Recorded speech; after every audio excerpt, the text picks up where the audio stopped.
굉장히 시간이 빨리 순식간.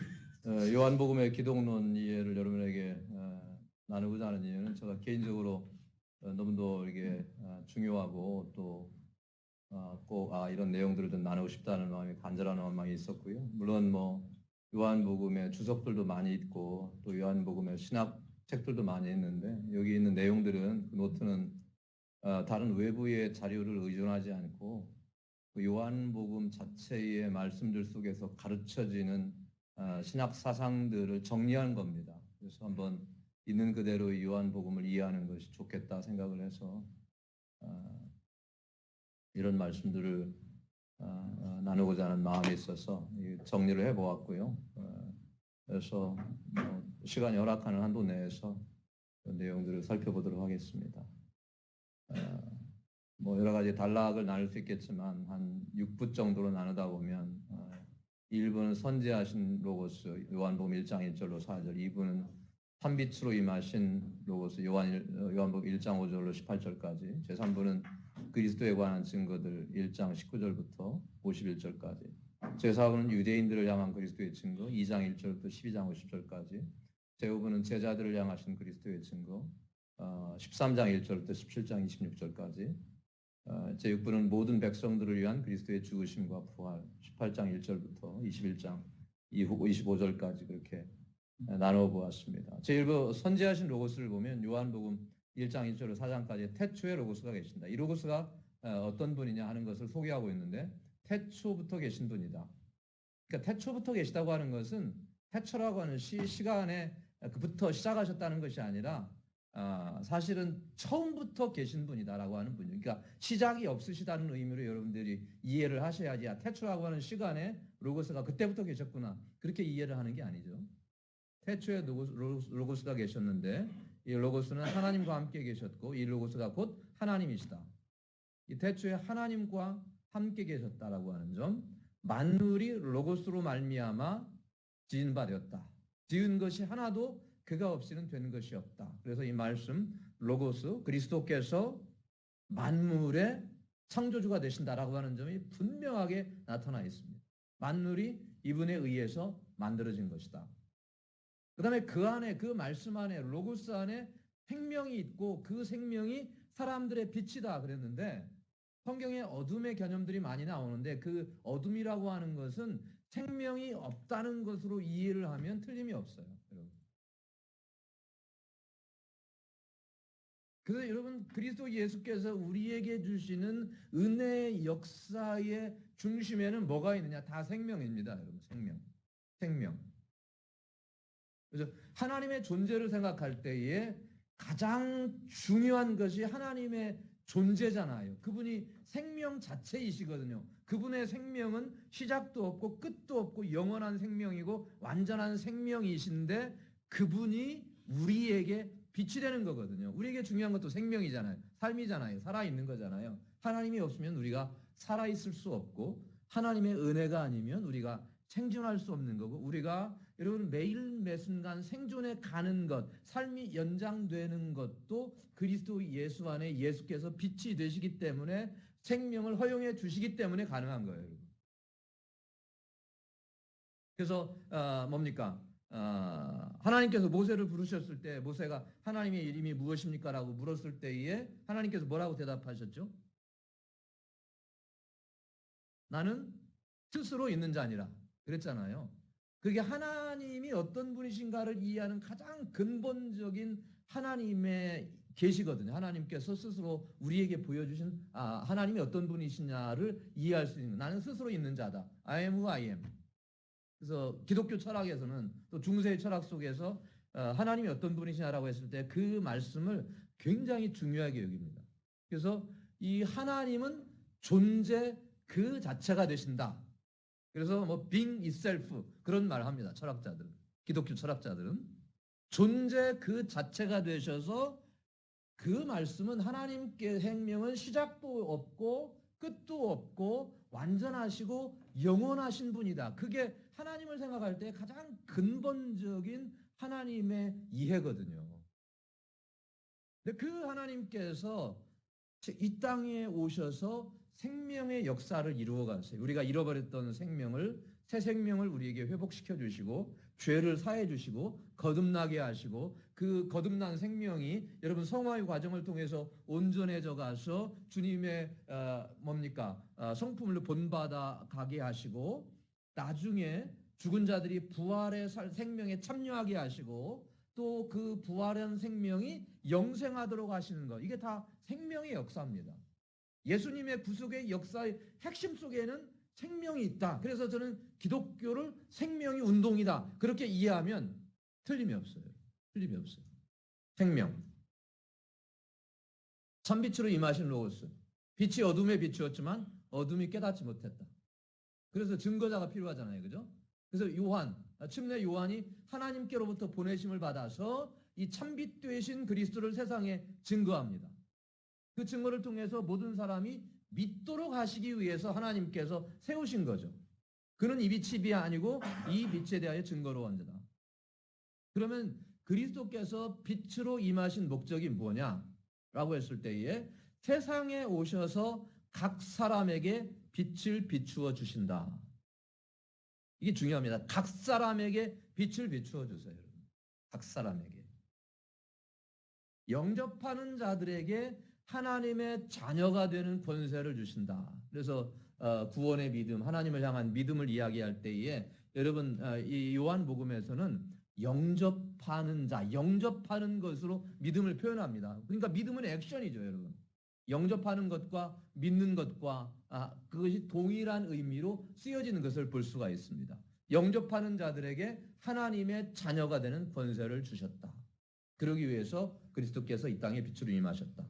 이것은 혈통이나 육정이나 사람의 뜻이 아니라 하나님께로서 난 자들이다. 그러니까 그리스도 예수께서 이 땅에 빛으로 임하셨을 때에 그리스도 예수께서 구주이심을 믿고 주님이심을 믿고 나아가서 믿음을 고백하고 회개하고 예수님을 영접하는 사람들은 그게 혈통이나 육정이나 사람의 뜻대로 그런 것이 아니라 하나님께로서 난 사람이라는 거예요.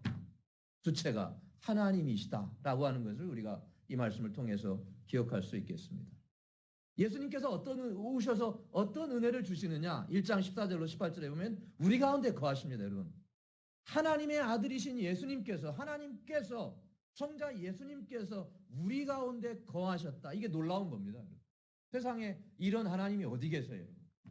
하나님께서 죄인들 가운데 찾아오셔서 우리 가운데 거하시고 그분이 아버지의 독생자의 영광을 우리들에게 인생들에게 나타내 보여주셨습니다. 우리가 하나님을 볼 수 없고 찾아갈 수 없는데 성자 예수님께서 친히 이 땅에 오셔서 그분의 가르침과 그분의 삶과 그분의 사역을 통해서 하나님 아버지의 독생자의 영광을 보여주셨다. 은혜와 진리가 충만하시다. 여러분, 필요한 은혜, 하나님의 진리가 충만하다고 하는 것은 완전하게 그 안에 다 넘쳐난다고 하는 것입니다. 부족함이 없다고 하는 것입니다. 우리가 그분의 충만한 은혜를 통해서 축복을 받고 하나님을 우리에게 나타내 보여주신다. 그러기 위해서 그리스도께서 오셔서 그런 은혜를 우리에게 보여주시는 거죠. 그래서 1장 19절로 51절에 보면 거기 요한의 증거가 있죠. 너희가 알지 못하는 한 사람이 서 계신다. 모르죠, 이분들은.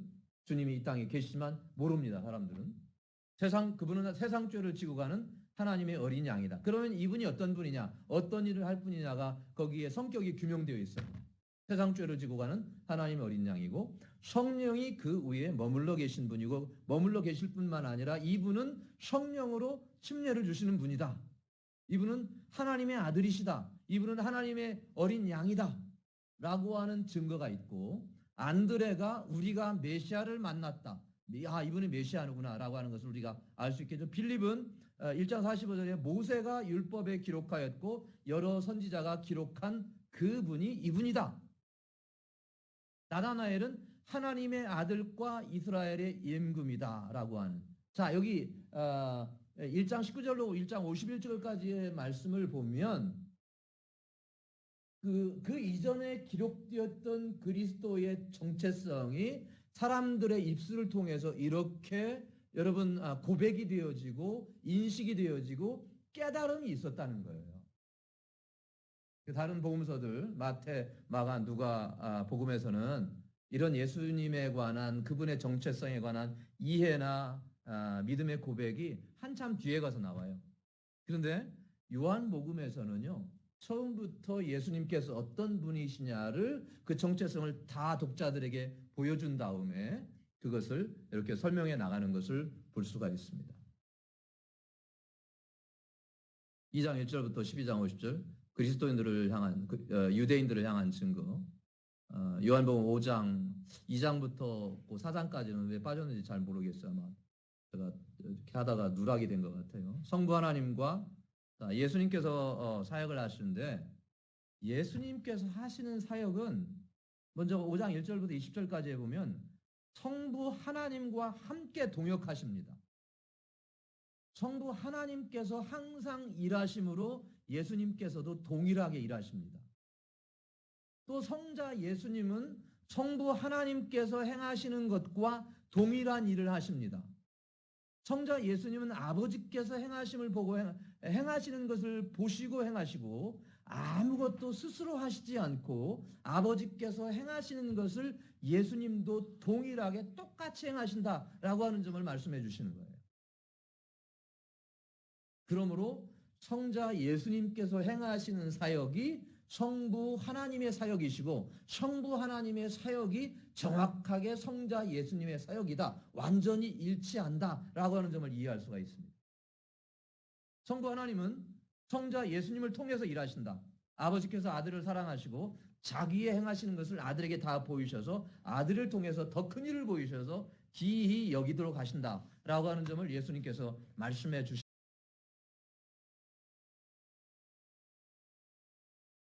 성부 하나님께서 성자 예수님을 통해서 일하시는 거죠. 성자 예수님을 통해서 이루시는 더 큰 일이 뭔가? 5장 21절부터 24절 말씀에 아버지께서 죽은 자들을 살리심 같이 그런 역사들이 과거에 있지 않았습니까? 구약 성경 속에서 죽은 자들을 살리신 역사들도 있었고요. 예수님께서도 원하는 자들을 살리신다. 실제로 여러분 육신의 생명이 죽은 자들을 살리시기도 하셨고 죄와 허물로 죽어있는 인생들을 예수님께서 살리시잖아요. 그죠? 아버지께서 심판치 아니하시고 심판을 다 아들에게 맡겨주셨습니다. 아들에게 맡겨주셨다. 모든 사람으로 아버지를 공경하는 것 같이 아들을 공경하도록 하시기 위한 것이다. 아들을 공경하지 않는 사람은 그를 보내신 아버지를 공경하지 않는 것이다. 그죠? 그러니까 하나님을 공경하는 사람은 예수님을 공경하게 되어 있습니다. 예수님을 공경하는 사람은 하나님 아버지를 공경하는 거예요. 하나님 아버지를 공경한다고 하면서 예수님을 공경하지 않는 사람은 진정으로 하나님 아버지를 공경하는 게 아니에요. 예수님은 공경하는데 하나님은 공경하지 않는다. 그 사람의 신앙도 온전한 신앙이 아니라고 하는 것을 알 수가 있어요. 예수님의 말씀을 듣고 또 그를 보내신 성부 하나님을 믿는 자는 영생을 얻었고 심판에 이르지 아니하고 사망에서 생명으로 옮겨졌다라고 하는 점이 분명하게 설명되고 있습니다. 5장 26절 30절까지의 성자 예수님의 영생과 심판의 권세는 성부 하나님의 뜻과 완전히 일치된다. 주님께서 주시는 영생과 또 주님께서 행하실 예수님께서 행하실 심판의 권세는 성부 하나님과의 뜻과 완전히 일치가 됩니다. 아버지께서 자기 속에 생명이 있음 같이 아들에게도 생명을 주어서 그 속에 있게 하셨고 인자됨을 인하여 심판하는 권세를 주셨고 그래서 무덤 속에 있는 자가 다 그의 음성을 들을 때가 오고요. 선한 일을 행한 자는 생명의 부활로 나아가고 악한 일을 행한 자는 심판의 부활로 나아가는데 예수님의 심판은 의로우시다. 왜냐하면 아무것도 스스로 하실 수 없고 성부 하나님께로부터 듣는 대로 심판하시고 그분 뜻대로 하려 하지 않고 보내신 성부 하나님의 원대로 하시기 때문에 예수님의 심판은 의롭다고 하신 거예요. 그런데 예수님께서 아무것도 스스로 하실 수 없다고 하셨는데 능력이 없다는 말이 아닙니다, 여러분.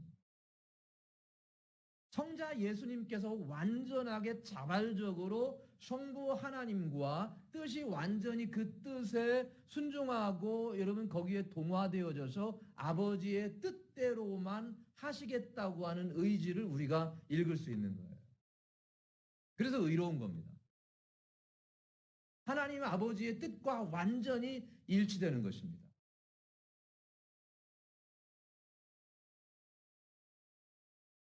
예수님의 증거의 확실성과 유대인들의 불신의 이유. 예수님을 믿게 하는 증거들이 있어요. 5장 30절로 39절. 예수님은 아무것도 하지 않고 스스로 하시지 않고 듣는 대로 심판하신다. 그분은 원대로 하려 하시지 않고 보내신 아버지의 원대로 하려 행하시고 따라서 그분의 심판은 의로우시고 예수님은 자신에 대해 증거하시지 않고 보내신 성부 하나님을 증거하심으로 그분의 증거는 참되시다라고 하는 점을 알 수 있고 요한이 진리에 대해서 증거하죠. 요한은 마지막 선지자로 예수님의 오심 직전에 이스라엘 백성들의 마음을 예비하기 위해서 보내심을 받았고 예수님께서 요한의 증거를 전적으로 의지하시지는 않지만 요한의 증거를 받아들이는 사람은 구원에 이르게 될 것이라고 하는 점이 거기에 기록되어져 있습니다. 또 세 번째는 예수님께서 행하시는 역사가 그분이 하나님께로부터 보내심을 받은 분임을 증거합니다. 하나님께서 성자 예수님께 주셔서 이루게 하시는 그 역사가 하나님께서 성자 예수님을 보내신 것을 결정적으로 증거해 주신다. 여러분 주님의 행하심, 복음서에 기록된 주님의 행하심을 보면 이분이 하나님의 아들이시다. 성부 하나님께서 보내신 메시아가 되신다라고 하는 점을 인정하지 않을 수 없습니다. 고백하지 않을 수 없습니다. 그분이 행하시는 역사. 네 번째는 성부 하나님께서 신이 성자 예수님을 위해서 말씀해 주신 증거가 있어요. 성부 하나님의 예수님에 대한 증거는 크게 두 가지인데 내적인 증거와 외적인 증거가 있어요. 내적인 증거는 성부 하나님께서 신이 성자 예수님께 개인적으로 말씀해 주시고 사명을 부여해 주셨습니다. 성자 예수님께 내적으로 개인적으로 여러분 성부 하나님과 성자 예수님 사이에는 완전한 교통과 교제가 이루어지고 있잖아요. 그죠?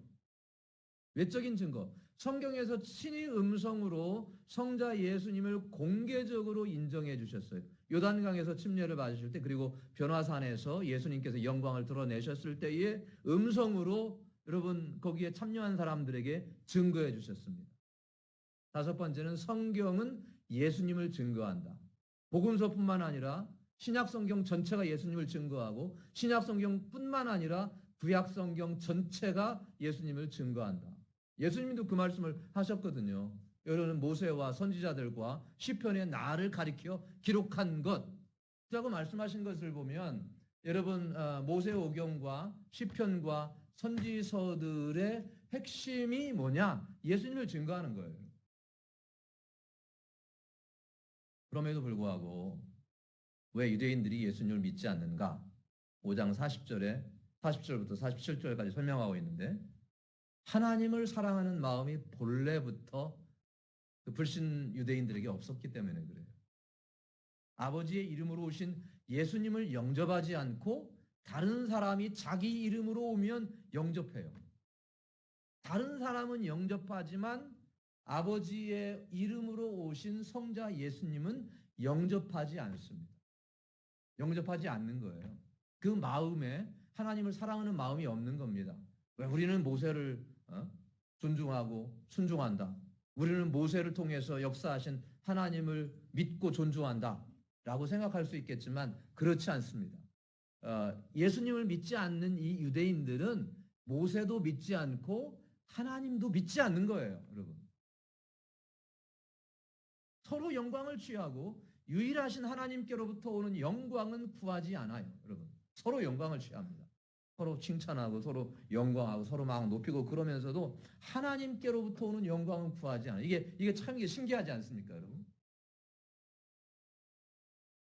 나중에 모세가 유대인들의 불신을 하나님께 고소할 것이다. 모세도 예수님에 대해서 기록했는데 모세를 믿지 않으니까 예수님을 안 믿는 거예요.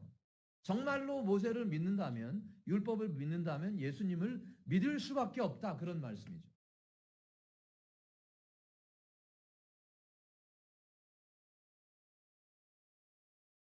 참된 양식을 공급해 주시는 예수님. 6장에. 그래서 예수를 믿는 것이 하나님의 일이다. 요한복음 6장 26절, 29절까지. 경건의 잘못된 동기는 육신적인 동기. 떡을 먹고 배가 불러서 그리스도를 찾는 것이 잘못된 동기고요. 영생하도록 있는 양식을 위해서 일해야 한다. 따라서 영생의 양식의 공급자가 되시고 하나님께서 보내신 분을 믿는 것이 우리에게 주신 하나님의 일입니다. 시작은 하나님께서 보내신 그리스도 예수를 믿는 것에서 시작을 합니다, 여러분. 그러면 거기에 연관되어져서 그리스도 예수를 믿는 것을 통해서 이루어지는 일들이 여러분 이렇게 연결되어져서 이루어지는 거죠. 그것이 하나님의 일이다. 생명이 떡이신 예수 그리스도 6장 32절로 35절. 하늘에서 주시는 참떡은 모세가 아니라 하나님이시다. 하나님의 떡은 하늘에서 내려서 세상에게 생명을 주시는 것이고 예수님께서 이 생명의 떡이 되시고 그리스도께 나오는 자는 결코 줄이지 않고 그를 믿는 자는 영원히 목마르지 아니하고 예수께서 믿는 자들에게 영생을 주시고 다시 살리실 것이다 라고 하는 점이 6장 32절로 35절에 또 40절까지의 말씀에 기록되어 있습니다. 그러면 이 떡에 참여해서 영생을 누리는 사람이 있는데 유대인들은 주를 보고도 믿지 않습니다. 친히 눈으로 보았는데도 그 음성을 들었는데도 믿지 않아요. 그런데 아버지께서 성자 예수님께서 주시는 사람들이 있어요. 여기 6장 37절에 그러면 이 말씀을 통해서 보면 여러분 그리스도 예수께로 나아가는 사람들은 다 어떤 사람들입니까? 성부 하나님께서 예수님께 보내셔서 믿게 하신다, 주셨다는 사람들이라고 하는 점을 우리가 알 수 있어요. 하나님께서 예수님께 준 사람들은 다 성자 예수님께로 나갑니다. 나갈 것입니다. 그리고 오는 사람들은 예수님께서 결코 내어 쫓지 않으세요. 성부 하나님의 뜻은 성자 예수님께서 주신 사람들을 한 사람도 잃어버리지 않고 마지막 날에 다시 살리시는 것이다. 그러니까 하나님께서 뜻하신 분들은요, 한 사람도 잃어버리거나 여러분 한 사람도 배제되지 않고 다 마지막 날에 구원에 참여해서 여러분 다시 살아나는 부활의 역사, 생명의 역사, 영생의 역사에 참여할 것이라고 하는 것이죠. 44절에 보면 성부 하나님께서 이끌지 아니하시면 아무도 성자 예수께 나아가지 못한다라고 하는 점이 명확하게 제시되어 있습니다. 그러니까 예수님께 나아가는 사람들은 하나님께서 이끌어 주신 거예요, 여러분. 그래서 예수님께서 마태복음에서 기도하실 때에 이것을 지혜롭고 슬기 있는 자들에게는 숨기시고 어린 아이들에게는 나타내심을 감사하나이다 그랬잖아요. 그러니까 하나님께서 예수님께 나아가는 사람들에게 나타내 주셨다는 겁니다. 아버지께 듣고 배운 사람마다 다 성자 예수님께로 나아간다. 여러분들은 예수님을 믿을 때 예수님이 이런 분이구나. 완전한 깨달음과 이해가 있어서 그러면 예수님을 믿어야지. 그래서 믿으신 분 계세요? 그런 분 계십니까? 그냥 무언가 끌려서 믿지 않았어요, 여러분? 무언가 마음에 끌려서 잘은 모르지만 그러지 않습니까? 다 완벽한 이해를 가지고 믿는 사람은 저는 없다고 생각을 해요. 믿고 보니까 그분이 정말로 이분이시고 창조주가 되시고 우리의 구원의 주님이 되시고 그렇게 되는 거죠. 아버지께 듣고 배운 사람마다 다 성자 예수님께 나아간다. 생명이 떡이신 예수님께서 우리에게 베풀어 주신 은혜가 있는데 친히 성부 하나님을 뵌 분은 성자 예수님께서 여러분 이 땅에 오신 예수님께서는 거룩하신 하나님을 눈으로 직접 뵌 유일하신 분이거든요. 예수님께서. 세상에 하나님을 친히 만난 사람이 있습니까? 이 땅에서? 물론 이 땅에 살다가 여러분 이제 영원한 영광에 참여한 여러분 믿음의 사람들, 과거의 믿음의 사람들은 친히 눈으로 하나님을 뵙겠죠. 그 영광을 참여를 했겠죠. 그러나 살아있는 사람 중에서 성부 하나님을 뵌 분은 아무도 없어요. 예수님께서 유일하신 분입니다.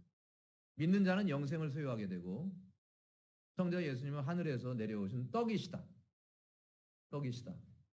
그래서 사람으로 하여금 먹고 죽지 않게 하시는 분이다.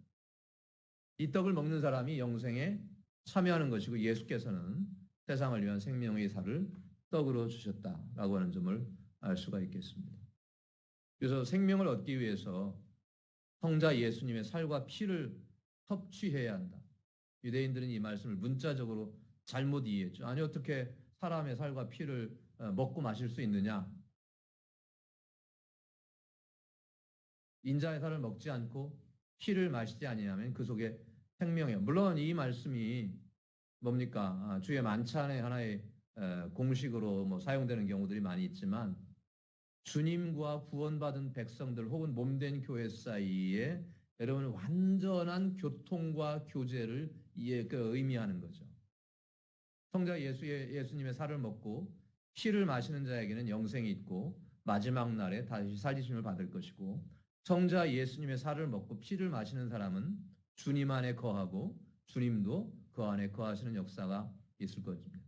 성자 예수께서 성부 하나님으로 인하여 사는 것 같이 성자 예수님을 섭취하는 사람도 예수님을 인하여 살게 되고 만나를 먹은 조상들은 죽었지만 이 떡을 먹는 자는 영원히 살게 된다. 예수님의 때와 교훈 그리고 삶의 국면들은 철저하게 아버지의 뜻을 따라 이루어졌습니다. 그게 이제 요한복음 7장 1절로 9절에 보면 거기에 절기 때에 형제들이 이제 예수님을 향해서 왜 이 절기에 예루살렘에 올라가지 않느냐, 뭐 사람들에게 이렇게 나타나서 가르치고 그런 것을 좋아하지 않느냐, 지금이 때이지 않느냐라고 그렇게 권하잖아요. 어쩌면 유대인의 절기는 항상 예루살렘의 사람들로 가득하게 되어서 더 많은 사람들에게 하나님의 영광을 드러낼 수 있는 최적의 기회들이라고 볼 수 있어요. 그래서 형제들이 그런 논지로 예수님에게 이야기합니다. 예수님께서 세상에 드러내려 오신 것이라고 생각을 하고 지금이 좋은 기회가 아니냐. 그러니까 올라가라. 그런 말이죠. 예루살렘에 올라가서 사람들에게 자신의 존재를 드러낼 좋은 기회가 아니냐. 그러나 요한은 분명하게 이것이 형제들이라도 예수님을 믿지 않는 불신과 무지의 상태에서 나온 오해다라고 하는 점을 명확하게 기록하고 있습니다. 7장 5절에 형제들이라도 예수를 믿지 않으리라. 여러분 예수님께서 사역하실 때 이 땅에 사역하실 때 유용성이나 혹은 외적인 필요에 따라서 행동하시지 않았습니다. 내 때는 아직 이르지 아니하였거니와 너희 때는 늘 준비되어 있느니라. 명절에 예루살렘에 상경하는 갈 것이냐 말 것이냐와 같은 어쩌면 이게 아주 사소한 문제일 수도 있어요. 아니면 당연한 문제일 갈 수 있어요. 명절이니까 가는 거예요. 다 갑니다. 명절은. 그런 문제들도 스스로의 뜻이나 외적인 기회 혹은 필요에 따라서 행하시지 않았다. 예수님께서. 성부 하나님께서 정해 주신 때를 따라서 행하신 것을 알 수가 있습니다. 그러니까 예수님께서 이 땅에서 사역하실 때 그 사역의 원리들을 보면 성부 하나님의 뜻과 때를 따라서 사소한 일도 거기에 따라서 행하신 것임을 알 수가 있어요. 여러분 예수님께서도 그러셨다고 한다면 저와 여러분도 사역할 때 크고 작은 모든 일들 여러분 주님의 뜻을 따라서 하나님의 뜻을 따라서 그것을 분별하면서 나아가는 게 필요합니다. 여러분. 이게 좋은 기회다. 그럼 가야지. 물론 좋은 기회일 수 있어요. 그러면 먼저 그것이 하나님께서 내 삶을 향하신 뜻인지 하나님께서 원하시는 사역인지를 구하고 여러분 그것을 묻고 여러분 인도하심을 구하면서 하는 것하고 이게 좋은 기회구나 하는 것 다른 거예요. 예수님께서 왜 그런 때가 이르지 아니했다라고 말씀하신 이유는 뭐냐? 세상의 미움 때문으로 이해할 수 있습니다. 예수님의 사역과 삶에 세 가지 원리가 있는데 첫 번째는 하나님의 영광의 원리에 따랐습니다. 하나님 어떤 결정이나 행동이나 사역을 통해서 하나님 아버지의 영광이 나타나야 하는 것이죠. 두 번째는 불신자들의 구원의 원리입니다. 세 번째는 예수님께서 지니신 사명의 원리에 따라서 자신이 가지고 계신 사명이 있었거든요. 그것을 이루시기 위해서 거기에 따라서 결정하시고 행동하시고 사역하셨다. 그래서 8절에 보면 내 때가 아직 차지 못하였으니 이 명절에 아직 올라가지 아니하노라. 이 말씀을 하신 후에 갈릴리에 그대로 머물러 계셨다. 자, 예수님께서 이 땅에 오셔서 여러분 가르쳐 주시고 교훈해 주셨는데 예수님의 교훈은 스스로 하신 교훈이 아니라 보내신 성부 하나님의 교훈이다고 하는 것이 7장 16절 24절에 기록되어 있어요. 하나님의 뜻을 행하려 하는 사람은 예수님의 교훈이 하나님께로부터 온 교훈임을 알게 될 것이다. 여러분이 예수님의 가르침을 읽어보면 하나님의 가르침이고 하나님의 교훈이라 또 하나님의 뜻과 완전히 일치되는 것을 알 수가 있어요. 스스로 말하는 사람은 자기의 영광만 구하지만 보내신 이의 영광을 구하는 자는 참되어 그 속에 불의가 없다. 왜? 예수님의 교훈의 목적은 하나님의 영광을 나타내는 것이고 예수님과 그분의 교훈은 참되며 그 속에 불의가 없으시다. 여러분의 가르침, 여러분의 설교, 여러분의 메시지, 여러분의 교육을 통해서 하나님이 나타나야 합니다. 예수님이 나타나야 합니다. 예수님의 영광이 나타나야 합니다. 하나님의 영광이 나타나야 합니다. 혹시 내 자신의 목적, 내 자신의 뜻, 내 자신의 영광이나 칭찬이나 이름이 더 부각되어서는 안 돼요, 여러분. 예수님의 뜻과 예수님의 말씀과 예수님의 영광이 여러분의 가르침과 설교와 사역과 여러분 삶 속에서 극대화되도록 하는 것이 여러분의 부르심을 이루는 것이고 하나님 앞에 충성되게 충실하게 살아가는 삶입니다. 계속 우리가 누차례 반복되었지만 하나님은 질투의 하나님이시거든요. 질투의 하나님이시다. 예수님과 그분의 교훈은 참되며 그 속에 불의가 없으시고 모세가 유대인들에게 율법을 주었지만 그들 중에 율법을 지키는 자가 전혀 없어요.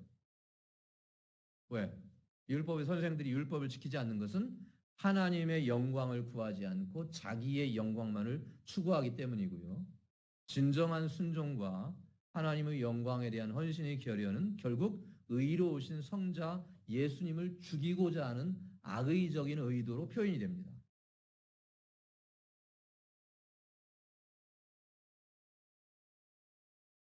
유대인들은 자신들이 불신 속에서 더 큰 괴이한 일을 행하면서 성자 예수님이 행하신 의로운 일을 괴이하게 여겼어요.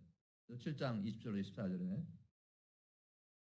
왜냐하면 자신들은 모세가 제정한 할례 의식을 준수하기 위해서 안식일에도 할례를 행했습니다. 그죠?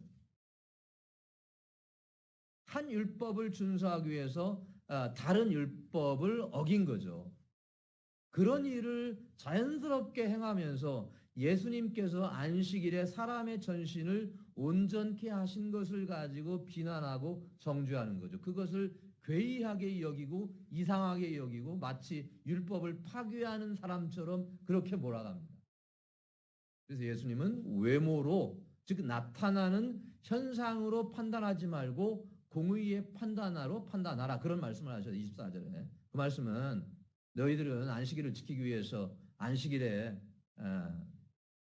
율법을 지키기 위해서 할례 예식을 준수하기 위해서 안식일을 범하지 않느냐.